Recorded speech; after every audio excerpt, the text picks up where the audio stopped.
Ya, pasca Padepokan Nurzat Sejati di Desa Rejowinangun, Blitar, Jawa Timur yang digeruduk warga, wilayah tersebut mendapatkan penjagaan ketat dari aparat. Dan Padepokan Nurzat Sejati milik Gus Samsudin di Desa Rejowinangun ini masih dijaga petugas gabungan dari Linmas, Polri, dan juga TNI. Penjagaan ini dilakukan buntut dari insiden digeruduknya Padepokan oleh sekelompok orang yang meminta lokasi tersebut ditutup. Penutupan sementara Padepokan akan dilakukan hingga 3 hari ke depan, pemirsa. Hal ini sesuai dengan kesepakatan antara warga dan Gus Samsudin saat dilakukan mediasi di Polsek setempat. Oke, untuk mengetahui apa pangkal masalah, bagaimana mula peristiwa ini, kami akan mengajak Anda untuk berbincang dengan Kepala Desa Rejowinangun, ada Bapak Bagas Wigasto. Selamat pagi, Assalamualaikum Pak Bagas. Selamat pagi, Waalaikumsalam Mas Bayu, Pak Rita. Ya. Pak Bagas, jadi sebenarnya apa yang terjadi Pak kemarin ketika warga akhirnya menggeruduk dan meminta Padepokan tersebut ditutup? Iya, jadi begini Mas Bayu, sebenarnya kejadian pada hari Minggu itu sebenarnya merupakan lanjutan kejadian yang sangat panjang sekali. Karena apa? Keberadaan daripada Padepokan itu memang ada beberapa warga desa dalam desa Rejowinangun maupun di luar warga desa Rejowinangun yang menerima sebuah berita-berita kaitan dengan kegiatan di Padepokan itu sendiri. Nah, terus puncaknya ketika ada kunjungan dari kreator YouTube. Pada waktu itu terjadilah sebuah perdebatan antara dari lawyernya atau pengacaranya dari Padepokan dengan. Oke, jadi warga itu dapat informasi yang bagaimana sih Pak? Terkait dengan kegiatan di Padepokan itu kan ada pengobatan nih Mbak, ada pengobatan alternatif begitu kan di situ itu, karena itu kawasannya sangat tertutup sekali, ada tembok yang tinggi, kemudian masuk pun juga harus melalui regulasi kaitan dengan pendaftaran dan sebagainya. Jadi masyarakat kurang begitu paham apa yang terjadi dalam Padepokan itu.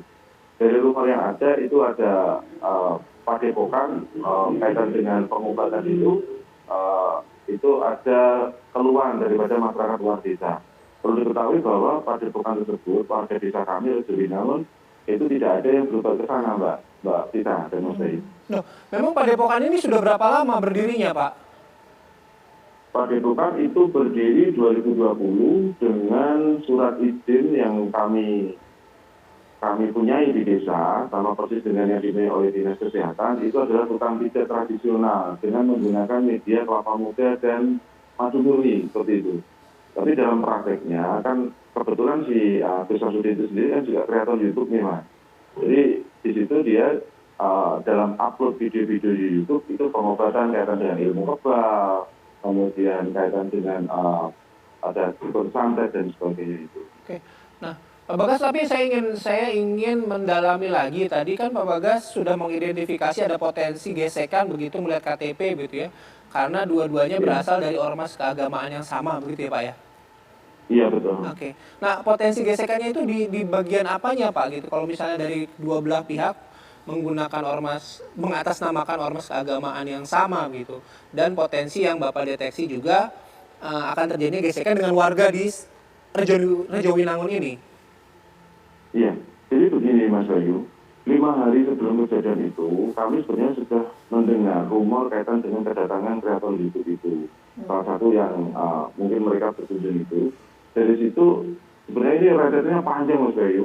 Okay. Dari salah satu yang mengikuti daripada kreator YouTube itu, dulu itu sudah pernah punya permasalahan dengan Usudin di kantor desa. Itu 1 tahun yang lalu. Nah, itu berinisial N, kemudian dia seorang anggota daripada oknum anggota dari ormas keagamaan tadi. Kemudian yang kedua, dari kubunya Usudin sendiri juga begitu.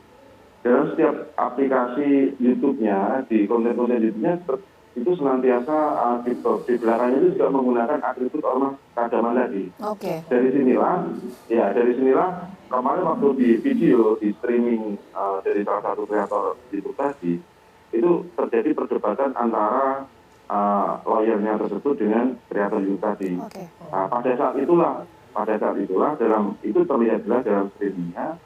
Di situ muncul orang-orang yang memakai baju atribut ormas keagamaan, kan gitu. Nah, di saat terjadi perdebatan itu, salah satu daripada pengikut, sebenarnya adalah pengikut, bukan tim ya, saya kategorikan itu pengikut karena itu dia bukan bagian dari tim itu, dia meminta bantuan kepada pengurus GP Ansor Kecamatan Kademangan, minta bantuan bahwa di sini ada keributan yang melibatkan Ormas Kademan tadi, warga desa dan Padepokan. Dari sinilah itu video call, Mas. Video. Dan itu posisinya ketika situasi sudah memanas. Pada waktu itulah saya itu dikabarin oleh masyarakat bahwa ada keributan yang melibatkan dari kedua kreator itu. Saya meluncur ke sana, saya datang di Padepokan, di video-video juga ada, saya tahan Gusudin, Anda di sini aja dulu.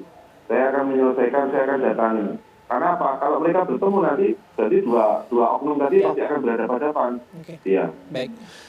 Baik Pak Bagas, terima kasih atas waktunya. Mudah-mudahan permasalahannya segera terselesaikan begitu ya. Sehat selalu Pak Bagas dan rekan-rekan di sana. Sehat selalu. Ya, terima kasih Mas Ayu, Mbak Vita. Ya, terima kasih kembali.